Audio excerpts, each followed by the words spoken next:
Hey guys, welcome back to more AFK Arena. In today's video, we're checking out Alaro, the new mauler. Now, first of all, appearance, animations look sick. I actually kind of like the splash art. Normally, I like the in-game sprite more than the splash art, but I really like this splash art. I think it just makes him look a lot more just calculated. Whereas I with his in-game animations, I don't know, he just feels too elastic or something. I don't know what the word is. He looks wicked idling. I'm just not 100% sold on. He just seems frail, maybe. But like the animations are still cool. Like using the tongue, he's got like the daggers look sick. Like it's all cool, but there's just something funny about the sprite.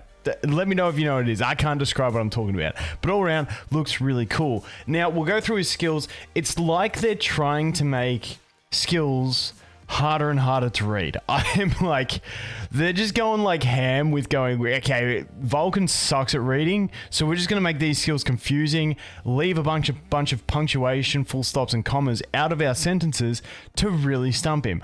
I feel like that's what's happening here, but we'll get into it. Overall, I really want him to be good. He seems a bit meh to me at this stage from the little bit of testing I did for 5 minutes before we jumped in here, but I could well be wrong. So let's have a look. Take 2 at reading his ultimate skill because it's just, I don't know how it's meant to be punctuated. Alaro attacks an enemy target with poison daggers, dealing damage equal to 230% of his attack rating 3 times to the target. Within the next 15 seconds, the enemy struck by the poison daggers will lose health equal to 220% of Arlo's attack rating when they repeatedly use non-passive skills, and their attack rating will be reduced by 12%. The enemy's attack rating can be reduced up to 5 times. So this one's a bit of a mouthful. And when it says repeatedly use non-passive skills, this is the thing that confuses me. So when they use a passive skill, does that mean it breaks the chain and they lose the debuffs? This is something I'm not too sure on, but I mean, it can be a pretty hefty attack rating decrease when it's 14% stacking up to 5 times. I mean, that's a 60, 70% decrease, is it? Maths left me. I think it's a 70% decrease. Yeah, we'll go with 70, which is huge. But like I said, I'm not sure if like using a passive ability will break that and lose the debuff. So I'm not too sure exactly how it works. And it's like they'll lose. Does that mean like every time they attack, they lose 220% of his attack rating? Because it's every time they attack. That's crazy. But once again, I don't know when this debuff, like if it gets dispelled or whether it's literally just for 15 seconds. Every time they attack, they lose 220% damage. That's pretty good if that's how it works. So it could be a boss thing even that old. If like every time a boss attacks, they're getting that damage, maybe it's a thing. Plus you're also massively reducing a boss's attack rating. I don't know, could be a thing. We'll have to wait and see. Next one, we have Incognito mode. Passive. Arlo receives 30% less damage when on the enemy side of the battlefield. If Arlo is incognito, which we'll look at in the next ability, he will stop actively fighting and instead gather enemy intelligence. After gathering intelligence from enemy heroes, Arlo ceases being incognito and returns to his team's backline to deliver the gathered intelligence to his allies. For the following 60 seconds, Arlo's allied heroes gain an additional 16 energy points when dealing damage to enemies who have already had their intelligence stolen by Arlo. Each ally can only trigger this effect once every 1 second. When Alaro, I keep calling him Arlo, when Alaro ceases being incognito, he immediately returns to pass on the intelligence he has gathered from his enemies to his allies. Holy shit, this ability is just like it's just too much. There's just too much. But the thing that confuses me is like, when you test him, he goes incognito at the start of the battle, does it once, and then that's it. So I'm pretty sure he only has to do it once. It's like a start of the battle thing, the incognito stuff. But let's take a look at it again. So he gets 30% less damage on the enemy side of the battlefield. And then basically what he does, and he does this at the very start of the battle, he goes invisible and he just goes and he just like marks each enemy, but he takes time to mark them. And then I guess any enemy that is marked, then the allies will gain the energy when dealing damage to one of those enemies, but you can only get it once every second. So it's like an extra 16 energy per second is the idea behind that. So it's a bit confusing. We'll have a look at it. It's like this ability and his third ability are sort of tied into one, and they're sort of like one-use things from what I can tell. So it's like he's pretty much like loses two abilities in combat. Enemies who have had their intelligence stolen lose 16% crit block rate, which is not too bad. For the following 85 seconds, allied heroes gain an additional 16 energy points. So that's basically just extending the duration of that, and that's why I said he only really does this once, because it's a very long duration. Enemies who have their intelligence stolen lose 30% of the crit block rate. Cool beans. So let's go on to this next ability. Dummy Double. At the start of battle, Alaro creates a dummy that occupies his original position, that possesses the same attributes as himself. Now, this dummy does not attack from my testing. After creating the dummy, Alaro, jeez, I can't get his name, goes incognito, during which he is immune to damage and control effects. When Alaro's dummy is destroyed, Alaro ceases being incognito, and the dummy deals 420% of Alaro's attack rating as AoE damage to nearby enemies, and also stuns them for up to 5 seconds with skill ups. And then we have his 30 engraving. When the dummy is destroyed, all allies are granted a shield that mitigates damage equal to 550% of his attack rating. That's not too bad. That's a pretty good engraving. I do like that. So basically this one, he creates the dummy, he goes and does his incognito thing and scans the enemies, and then comes back. Well, the way I understand it is between this skill and this skill, when he's incognito, he's scanning enemies or gathering intelligence on them. I call it scanning. And basically, if he gathers intelligence on all of them, he'll return. Or if his dummy? Yeah, if his dummy dies, then he returns early and doesn't get to scan the rest. Moving on to the next ability, Snooping Ambush. Alaro makes a record of the enemy with the highest attack rating and then uses his blowgun to deal damage to equal to 270% of his attack rating to the enemy, simultaneously removing the majority of the enemy's buffs. In the following 7 seconds, Alaro slows the enemy target and makes another record of the enemy's attack rating. And then compares the difference between both records.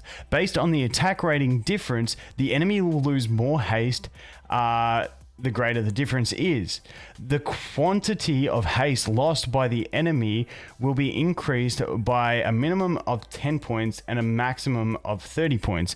Now, with his other engraving, he does also increase the damage they take by 10% to 40%. So this is another really confusing ability. Seems like he records their attack and then slows them. I don't exactly know what the slowing means. Whether it means slowing their attack speed or what, or their movement speed.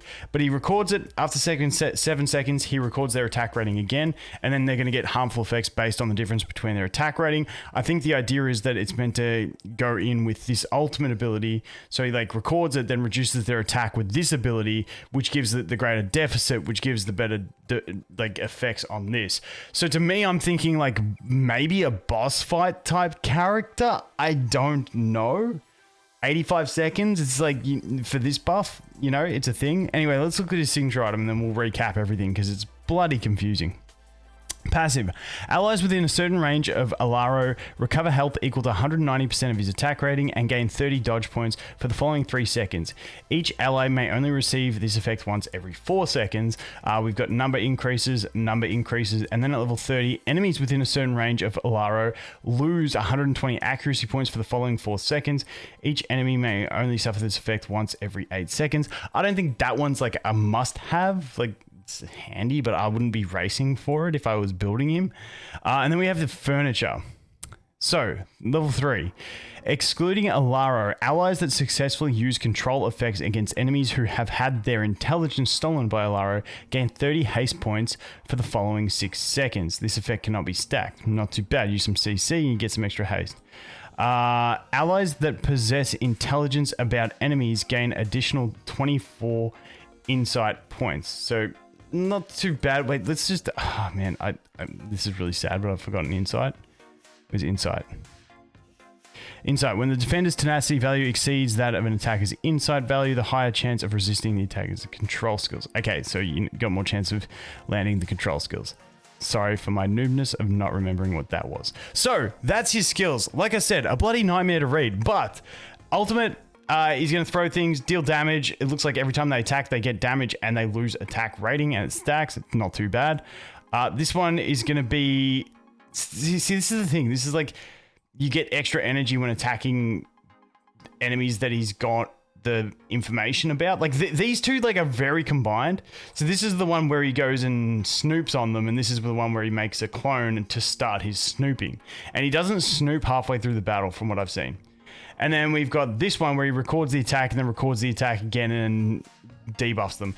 It's a really clunky type feeling character. Like I feel like they've tried too hard to make, like, it is interesting, but dude, it's just confusing as hell. Let's have a look at him. Let's have a look. So let's restart that. We'll start it on 1x speed. So you can see he makes the statue, the dummy, does nothing, and then he's invisible. He's not dealing damage. He's just marking them. See how they got the pen above them? So then once he's done, he goes back to his side of the field, and then he like passes on that information to his allies. But what you'll notice is he doesn't do that again throughout the battle. I'd have to do more testing in a battle where we can get his statue to die to see if his statue dies, whether he brings another one back. But yeah, that's pretty much it. Besides that, he does his blow dart thing, which is that one. And then he just does basic attacks, and then he does his ultimate.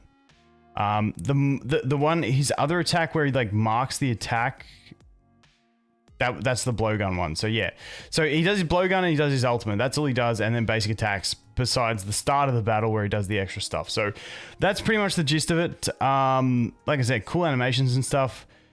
But yeah, that's about it. So let's jump over here. Let's have a look at him. So like, I'm thinking you want to put him in the front row and get him to take some damage. Well, I guess you don't. So it's a funny play because you kind of want to get the stuns. However, you want him to mark as many enemies as possible. However, while he's out marking enemies, you're kind of an ally down.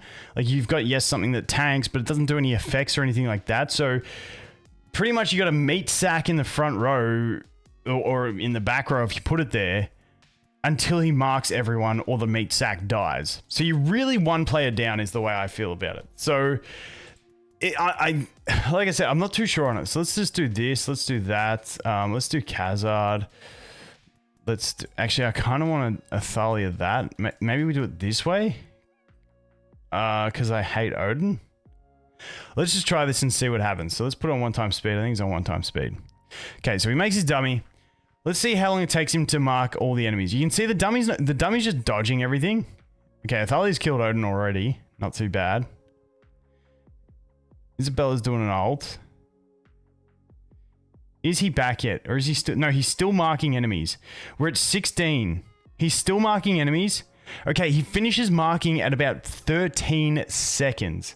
Which is... What's that? Like 17... Is that 17 seconds? Does the battle start at 1:30? I think it's about 17 seconds of having... Like... Missing a character. I think. We got creamed. How long is it? What time's the battle start at? Give me 1 sec. Yeah. So you have 17 seconds for him to run around and mark all the enemies. I just think it's really impractical. I could be wrong. I'm not feeling it. It really sucks because he's another really cool design mauler, but he feels meh. I am more than happy to be wrong about that. I would love nothing more than to be completely wrong and for him to be like absolutely godly. Let's do some, let's do K-Source. Let's do that. Let's see how this goes. So yeah, like I'd love nothing more than be completely wrong and he's actually completely broken. Wouldn't bother me at all. But yeah, at this stage, I'm just not too sure. Look at the K-Source damage, just shredding them. Because look, he still hasn't finished marking. He's still in Incognito. We're at 15 seconds in. 16. 17, and he's back at 17 seconds. And like the battle's done by like, so maybe bosses is where he's going to shine. Maybe bosses. I don't know. You can see, really, not too sure. Not too sure, guys. Let me know what you think. Am I really missing something obvious? Look at K-Source. What a boss. Yeah, am I missing something obvious that you guys are picking up that I'm not? Because he seems really clunky to me. But let me know what you think. Anyway, thanks for watching. Hope you have an awesome day and I look forward to seeing you in the next one. Cheers.